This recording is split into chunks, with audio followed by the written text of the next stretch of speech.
우리를 대적하려 막 감사와 기쁨으로 외칩니다.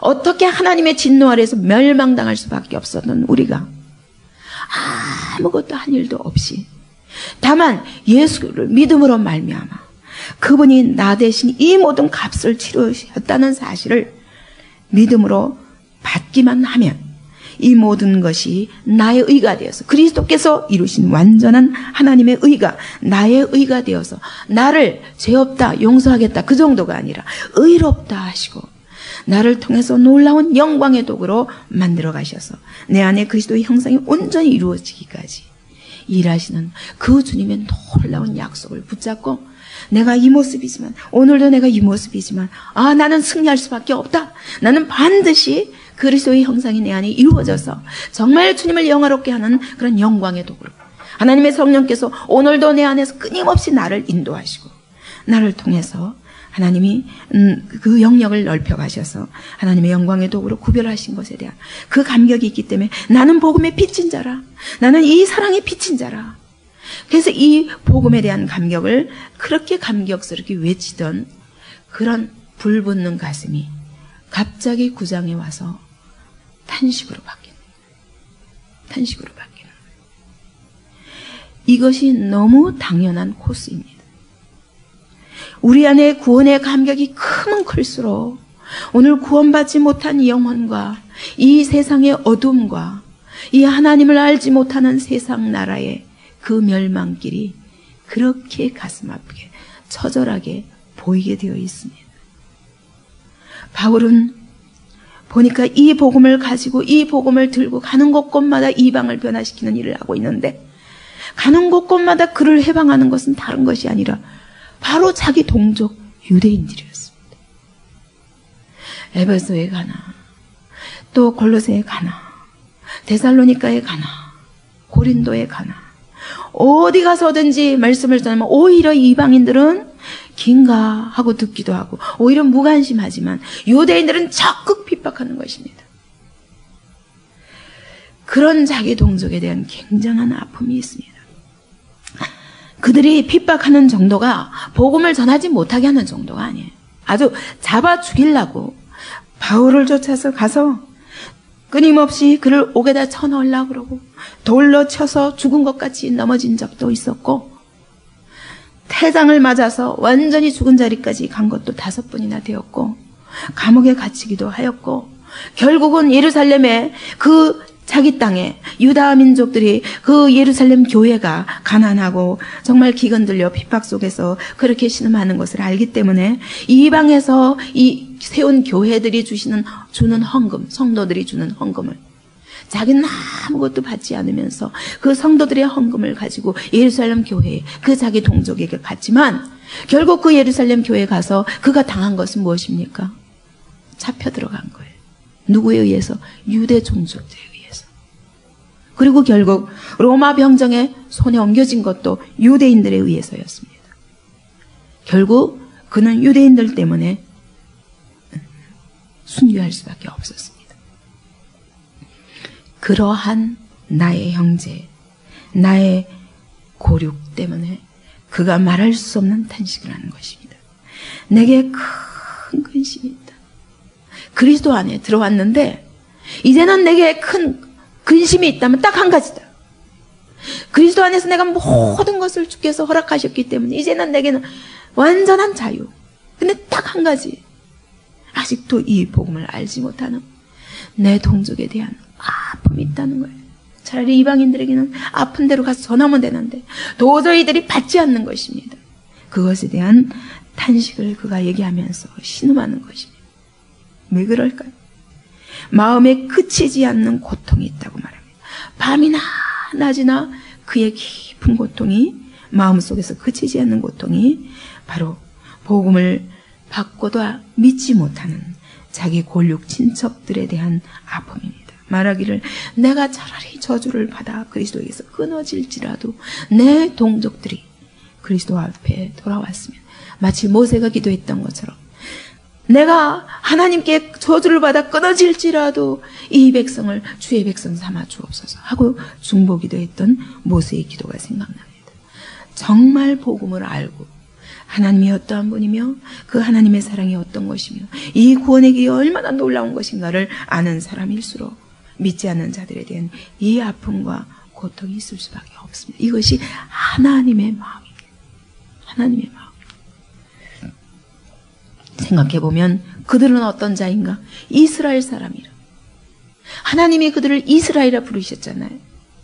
야곱이 속이는 자로 어떻게 하나님이 그에게 놀라운 모태에서부터 그에게 너는 내 백성이라 하는 약속을 주셨음에도 불구하고 믿지 못하고 끊임없이 자기 방법으로 하다가 수없는 고생을 험악한 세월을 보내고 그리고 마지막 에서에게 자기 고향으로 돌아올 때 너무너무 두려워서 그때까지도 하나님을 온전히 믿지 못하고 끊임없이 종들을 먼저 보내고 그 다음에 자식들을 먼저 보내고 아내들을 먼저 보내고 소유를 먼저 보내고 다 보내고 나서 나중에 하나님과 씨름합니다. 그때 얼마나 씨름을 했든지 붙잡고 나를 축복하시자님은 난 절대로 갈 수 없습니다. 나를 축복해달라고 그냥 하나님의 사자에 그냥 바지자락을 붙잡고 그냥 그러고 씨름할 때 하나님이 말씀하시기를 너는 이스라엘이라. 이스라엘은 다른 것이 아니라 하나님을 이긴 자라는 약속입니다. 아니 우리가 하나님보다 능력이 있어서 그분을 이겼습니까? 아닙니다. 그분이 다만 값없이 우리를 사랑하셨기 때문에 하나님이 우리를 이긴 자라. 내가 너한테 지었다. 그리고 이스라엘이라는 이름을 남기고 가셨습니다. 어떻게 하나님의 축복을 받고 하나님의 어떠한 약속들을 받고 오늘 이 시간까지 이어온 이스라엘 백성이냐 그 말이죠.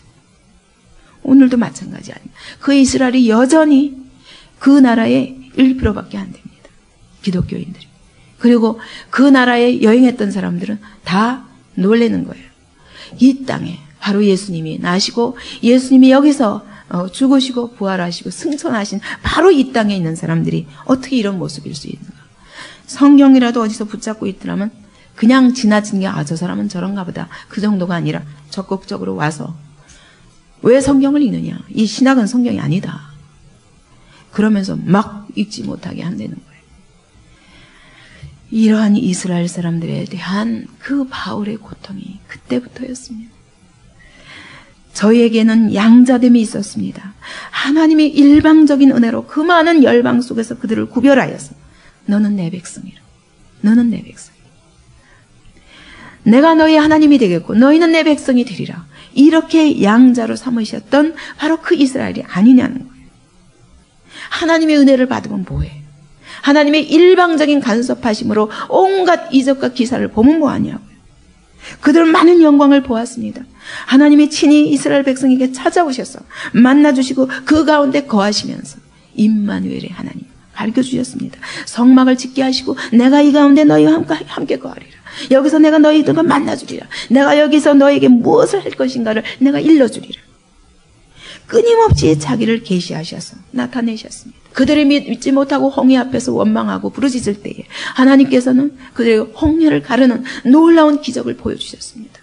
나와서는 그 홍해를 나와서는 애굽 군대는 완전히 수상되고 애굽 군대와 완전히 나를 끊으신 그 하나님 앞에서 춤을 추고 속어치고 그리고 찬양을 했지만 사흘도 못 돼서 또 원망하고 수많은 영광들 하나님이 자기를 계시하신 그 놀라운 기적과 이사들을 광야에서 40년 동안 맛보았지만 그러나 하나님의 약속을 믿을 수 없는 자들이고 이스라엘 역사 속에서 하나님의 하신 일들을 우리는 성경을 보면 가슴이 절렁절렁할 만큼 하나님을 알고 보면 그리스도를 알고 보면 이것이 어떻게 놀라운 일이요 어떠한 사랑인가를 아는데 그들은 그 많은 수많은 영광과 기적과 이사를 보고도 오늘 이 시간까지 믿지 못하는 자리에 있지 않냐는 것입니다.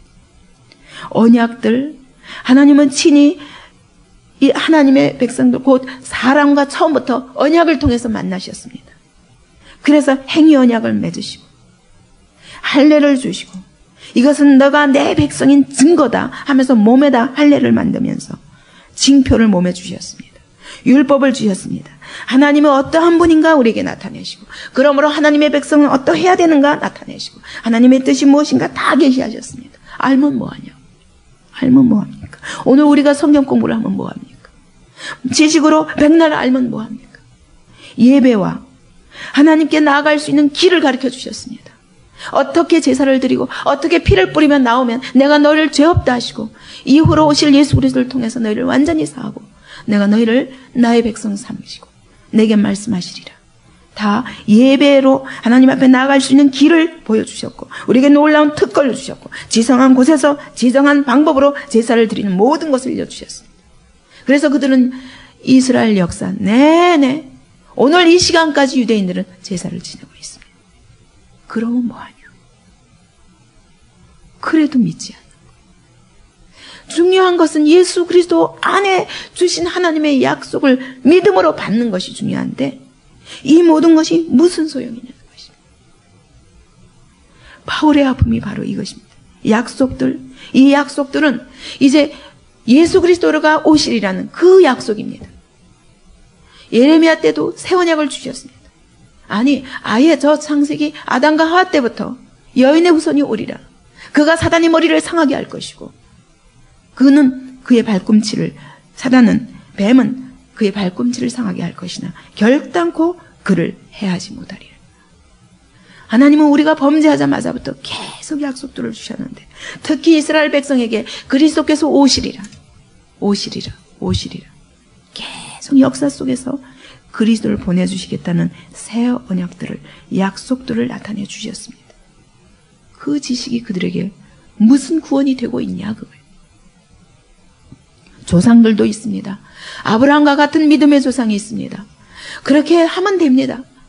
이게 바로 믿음의 조상이다. 이게 믿음의 길이다. 아브라함의 생애를 통해서 우리에게 보여주셨습니다. 아브라함의 생애를 처음부터 끝까지 하나님께서 그를 붙들어 주심으로 믿음으로 사는 삶의 견본이 무엇인가를 보여주셨고 이삭을 보여주셨고 야곱에게 어떻게 모태에서부터 값없이 그를 내 백성이라. 나는 모태에서부터 그가 아무것도 하지 않을 때부터 에서는 미워하였고 야곱은 사랑하였다. 야곱이 사랑받을 만해서가 아니라 사랑받을 수 없는 그런 아무것도 행한 것이 없는데 그를 택하셨다. 오늘 이거 가지고 오늘 우리도 값없이 하나님의 담은 그분의 나의 의가 아니라 그분의 의로 말미암아 오늘 우리를 거서 그분의 나를 다만 사랑하심으로 말미암아 오늘 내가 하나님의 백성 되었다는 걸 그들의 생애를 통해서 깨달아야 됐습니다. 어떻게 모세를 불러서 역사하셨고 어떻게 애굽에서 건져내셨습니다. 수많은 기적과 이사로 광야길을 인도하시던 그 하나님이 오늘도 동일하게 우리의 광야길을 인도하심을 믿어야만 합니다. 그러나 그들은 무엇을 믿어야 되는 건지 모르는 거예요. 그 많은 조상들의 그 믿음의 삶을 보고도 다윗을 보고 다니엘을 보아도 여전히 그들은 아직도 그 다니엘이 예언했던 그 많은 예언들이 그 말씀을 못 알아듣는 거예요. 수많은 믿음의 조상들을 가졌지만 그것이 무슨 소용이냐. 모태신앙이 3대면 뭐하고 4대면 뭐하냐고. 믿지 않는데 8장까지 이야기한 그 믿음의 길을 기억하라는 것입니다. 이것만이 우리의 구원의 길인데 심지어 육신으로 하면 그리스도가 저에게서 나지 않았냐고. 그는 자기들 땅에서 자기의 혈통 속에서 그리스도께서 나시는 것을 눈으로 보았고 그가 어떻게 이 땅에서 죄 없는 삶을 사셨습니다. 제가 아무것도 모르고 예수가 뭔지도 모르고 성경이 뭔지도 모르고 성경을 처음 들었을 때 저한테는 놀라웠어요. 예수 그리스도의 그 모습이 어떻게 이런 인간이 있을 수 있는가. 이분이 정말 인간인가 하나님인가. 우리가 복음서만 보고도 이분이 어떻게 완벽한 삶을 사신 분인가. 이분이 사람일 수 없다는 것을 알 수 있는데 왜 역사 속에서 자기 눈으로 자기 혈통 속에서 그리스도가 나셨고 나셔서 어떠한 복음적 삶을 사셨는가. 그 사역과 그 인격을 분명히 그 생애를 통해서 보았다면 왜 못 믿느냐고. 누구보다 예수 그리스도를 믿어야 할 자들이고 그들은 이미 구원의 기득권을 가진 자들입니다. 구원의 수많은 기회와 특권을 누리고 있는 자들입니다. 그럼에도 불구하고 그것이 그들의 그 믿음과 연결되지 않음으로 인해서 이것이 그들의 지식과 그들의 조상들과 그들이 받은 언약과 그들이 받은 수많은 하나님의 영광과 계시, 영광의 계시에도 불구하고 그들과 그들의 구원과 이런 것들이 결단코 연관이 될 수 없었다는 것입니다.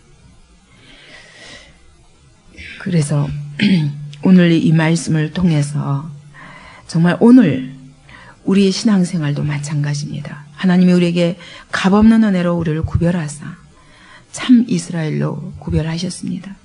이것은 다만 그리스도 안에서만 해답이 있다는 것입니다. 이들은 애써 자기 의를 세우려고 하나님의 의를 거역했고 하나님의 의를 순종치 아니하였다. 그렇게 말씀합니다. 오늘 하나님의 의 앞에 자기 의를 다 꺾고 내려놓고 나는 할 수 없고 그리스도께서 내 안에서 이루어 가실 그 놀라운 일 앞에 엎드리고 감사하며 그 믿음으로 말미암아 사는 것.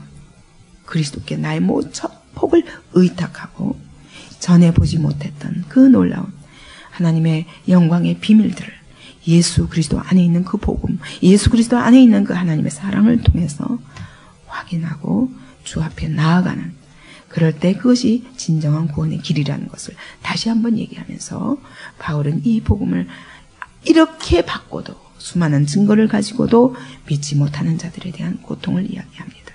그러면서 결국은 9장부터 11장까지는 하나님이 왜 이렇게 하시는가?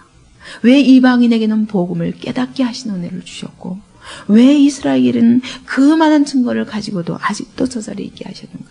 이상하지 않냐? 왜 하나님의 구원이 실패하고 있는 거 아닌가? 분명히 택하셨으면 반드시 영화롭게 하신다 그랬는데 왜 하나님의 계획이 마치 실패하고 있는 것처럼 보이는가? 이 부분에 대해서 이야기하는 것입니다. 오늘 우리는 값없이 이방인으로서 복음을 받고 믿음으로 말미암아 구원받은 자들입니다. 오늘 그분이 우리 안에 놀라운 약속들을 주시고 다만 그리스도 안에서 행하라. 그리스도 안에서 결코 정죄함이 없고 그리스도 안에서 아무도 대적할 자가 없고 그리스도 안에서 아무도 그 사랑을 끊을 자가 없다. 그리스도 안에 거하라. 오늘 그가 내 안에 성령으로 동행하시니 그분께 전폭적으로 우리 안에 믿음의 삶을 살라는 것입니다. 기도하겠습니다. 사랑하는 주님, 이스라엘 백성을 보며 참으로 우리도 두려워집니다.